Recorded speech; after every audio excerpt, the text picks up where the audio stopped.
क्योंकि दिल्ली में एक नई घोषणा का ऐलान कर दिया गया है, वो है संजीवनी योजना।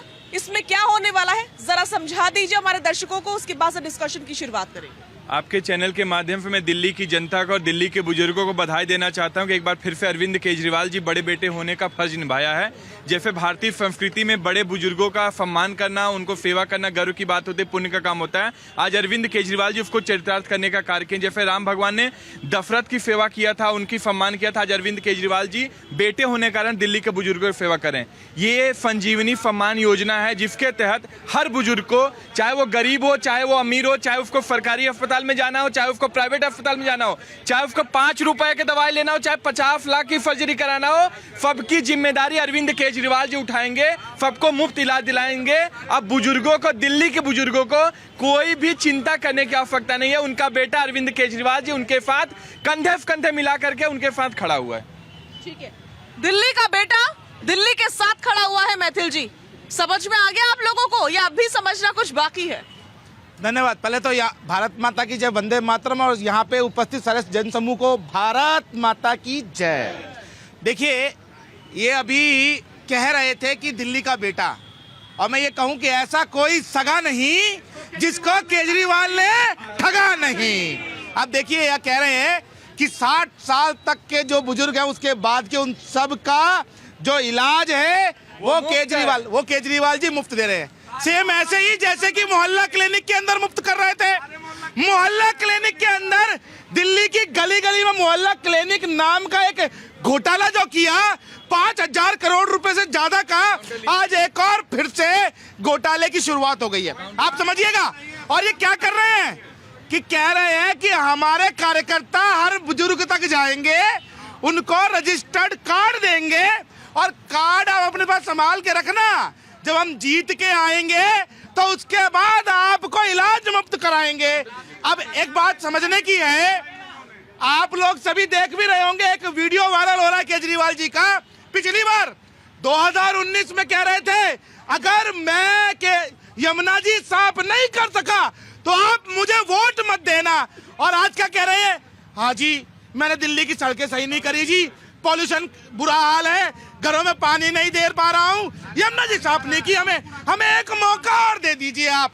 मतलब केवल झूठ, झूठ और झूठ। यहाँ पर एक सेकंड और, यहाँ पर ये 1 करोड़ 2 करोड़ रुपए का एक इन्होंने पॉल्यूशन प्यूरिफायर, एयर प्यूरिफायर लगवाया था।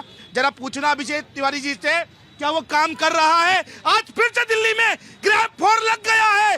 दिल्ली को गैस चैम्बर अरविंद केजरीवाल ने बना दिया है। ठीक है, जल्दी से काउंटर 30 सेकंड का। देखिए, भाजपाइयों का आखिर दर्द क्या होता है। अरविंद केजरीवाल जी ने अपने बुजुर्गों को बोला कि आपको कहीं जाने की आवश्यकता नहीं है, आम आदमी पार्टी का एक एक कार्यकर्ता आपके घर पे जाएगा और आपका रजिस्ट्रेशन करेगा, आपको हेल्थ कार्ड देगा, कार्ड देने के बाद आप जाकर के अस्पताल में दिखाएंगे, आपका फ्री में इलाज होगा। भाजपाइयों के पेट में दर्द क्यों हो रहा है? अरविंद केजरीवाल ने हर एक वर्ग के लिए कार्य किया, चाहे वो महिलाएं हो, चाहे वो बुजुर्ग हो, चाहे वो हमारे नौजवान हो, चाहे वो किसान हो। भाजपाइयों को दर्द क्यों हो रहा? अरविंद केजरीवाल जी की गारंटी है, सूरज भगवान पूरब से पश्चिम तो उग सकते हैं, लेकिन अरविंद केजरीवाल की गारंटी फेल नहीं हो सकती।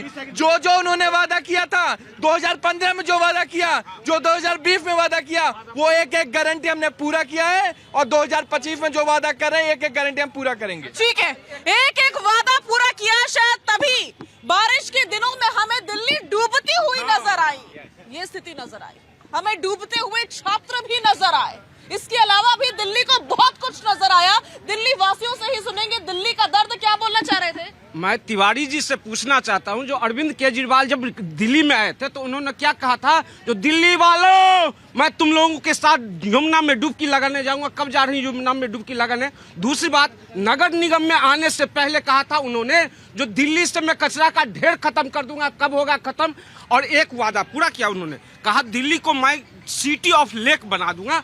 बारिश में मैं देखता हूँ हर मोहल्ले में झील बनाकर रख दिया इन्होंने। ये वादा इन्होंने पूरा किया तिवारी जी, ये वादा उन्होंने पूरा किया। और कौन बोलना चाह रहा था यहाँ पर से? बोलिए। देखिए, जो बड़ी बड़ी बातें कर रहे हैं, 10 साल से इनके पास सत्ता थी, और आज की मुख्यमंत्री महिला है, महिला को 1000 रुपए कब देंगे उनका पता नहीं। 2100 रुपए की घोषणा कर रहे हैं, 10 से किसी महिला को, महिलाओं के लिए योजना का ऐलान तो किया गया है ना, है ना, वही तो बात कर रहा हूँ। सुना नहीं आपने? मैंने बहुत अच्छी सुना। अब मैं ये पूछना चाहता हूँ, 10 साल से सत्ता में आसीन थे तो कभी महिला को याद नहीं आई। और जो संजीवनी की बात कर रहे हैं कि बुजुर्गों को हम मुफ्त वो करेंगे, 10 साल में बुजुर्गों की पेंशन न दे पाए, डीडीसी वालों को पेंशन न दे पाए और डीसीडीसी वालों का तनख्वाह न दे पाए, ये बड़ी बड़ी घोषणा करने वाले आज चुनावी रेवड़िया बांटकर माहौल बनाना चाहते हैं। अब की बार जनता इनको बाहर का रास्ता दिखाएगी। मैंने आपके चैनल के माध्यम से पहले भी बोला था, लोकसभा में ठेंगा दिखाया और दिल्ली की जनता ने ठाना है झाड़ू को बाहर का रास्ता दिखाना है। ठीक है, क्या बोलना है? मैडम, मैं ये कहना चाहता हूँ, मैं पहले भी सोशल मीडिया पे भी बोल चुका हूँ कि दिल्ली की सड़कें बदहाल। सुनना ध्यान जी, अगर आप तिवारी के खून हो तो मैं भी ब्राह्मण का, एक ज्ञान प्रकाश पांडे मेरा नाम है। दिल्ली की सड़कें बदहाल, कहाँ छुपे तुम केजरीवाल?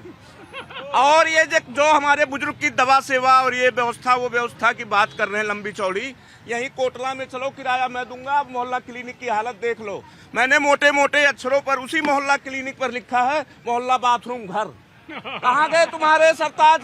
कहाँ है केजरीवाल जो आज उसी बुजुर्ग की, हमारे बुजुर्ग की वो क्या सेवा करेगा? ठीक है, ठीक है, ठीक है, ठीक है, आ रही हूँ मैं आपके पास, एक बार फिर से आ रही हूँ जनता के पास। सेठी जी का मैं रुख करूंगी। सेठी जी यहाँ पर आइए प्लीज। जनता काफी ज्यादा नाराज नजर आ रही है। आप लोग तो बड़े बड़े वादे कर रहे हैं, बड़े बड़े दावे कर रहे हैं और बड़ी बड़ी योजनाओं का ऐलान भी कर रहे हैं, लेकिन धरातल पर तो जनता खड़ी है और जनता बदहाल नजर आ रही है। जनता की शिकायतों पर क्या कहेंगे? नहीं देखिए, जो जनता जनार्दन है उनका जो भी मत है उसका सिर माथे पे है, लेकिन ये जनता जनार्दन वो नहीं है। ये कुछ लोग हैं जो प्रो बीजेपी, जो बीजेपी को मानने वाले लोग हैं, लेकिन जनता वो है जिन्होंने पिछले 10 साल से लगातार 3 बार अरविंद केजरीवाल को मैंडेट दिया, दिल्ली के अंदर उनको सत्ता सौंपी, फिर एमसीडी के अंदर सत्ता सौंपी, फिर पंजाब के अंदर सत्ता सौंपी। अगर आज खिसियानी बिल्ली खंबा नोचे, भारतीय जनता पार्टी के लोग भी आप अंदर से जाके बात करेंगे, उनसे पूछे कौन आएगा, वो कहेंगे आम आदमी पार्टी आएगी। ऑफ दी कैमरा हम ये बात कर रहे हैं। सेठी जी आप कह रही है जनता नहीं है, ये बीजेपी के लोग हैं। क्या इन चंद लोगों के वोटर आईडी कार्ड चेक कर ले यहाँ पर कि ये जनता है या नहीं है इस देश की? मैंने ये नहीं कहा, मैंने कहा मैंने अरे समर्थक तो आपको क्यों दर्द होता भैया? अरे भैया, मेरे को कोई दर्द नहीं है। आप बनिए। मैं ये कह रहा हूँ, ये चंद लोग जिनके आपने वक्तव्य लिए हैं, ये प्रो बीजेपी हैं। ये पीछे बहुत सारी जनता है, आप सबसे लेंगे वक्तव्य, वो बताएंगे। मैं जनता का हूँ, मैं इस देश का हूँ, मैं गरीब आदमी का हूँ, मैं गरीब आदमी के लिए हूँ, मजदूर के लिए हूँ, जो अंतिम पंक्ति का व्यक्ति है उसके अधिकारी को नहीं हूँ। सेठी जी जो योजनाएं हैं आम आदमी पार्टी की हो, कांग्रेस की हो या फिर बीजेपी की हो, वो सरकार पे अगर आते हैं तो वो योजनाएं तो बीजेपी समर्थकों के लिए भी होगी, आम आदमी पार्टी समर्थकों के लिए होगी और कांग्रेस के समर्थकों के लिए भी होगी, जनता के लिए होगी ना। जनता जनार्दन है, तो फिर आप ऐसे डिवाइड क्यों कर रहे हैं जनता? डिवाइड नहीं कर रहा, मैं ये कह रहा हूँ कि जब दिल्ली में आम आदमी की सरकार आएगी, उसके बाद चाहे कोई बीजेपी का, चाहे कांग्रेस का, चाहे किसी भी पार्टी को, किसी भी विचारधारा को बिलोंग करता है, जो जितनी योजनाएं हैं सबको उनका बेनिफिट मिलेगा। अभी किसकी सरकार है? अभी आम आदमी की सरकार है। जितने उन्होंने वादा करें वो सारे पूरे करें। एक बात बताइए ना, कौन सा वादा पूरा नहीं करा? कुछ अरे बिजली फ्री, पानी फ्री, स्वास्थ्य फ्री, शिक्षा फ्री। आप एक बात सुनाइए, हर व्यक्ति को, गरीब व्यक्ति के लिए, ये अडानी अंबानी के लिए नहीं, अडानी 200, मैंने कहा गरीब आदमी के लिए 200 यूनिट तक गरीब आदमी इस्तेमाल करता है। गरीब आदमी घर में एसी नहीं चलता, गरीब आदमी घर में फ्रिज नहीं चलता। ठीक है।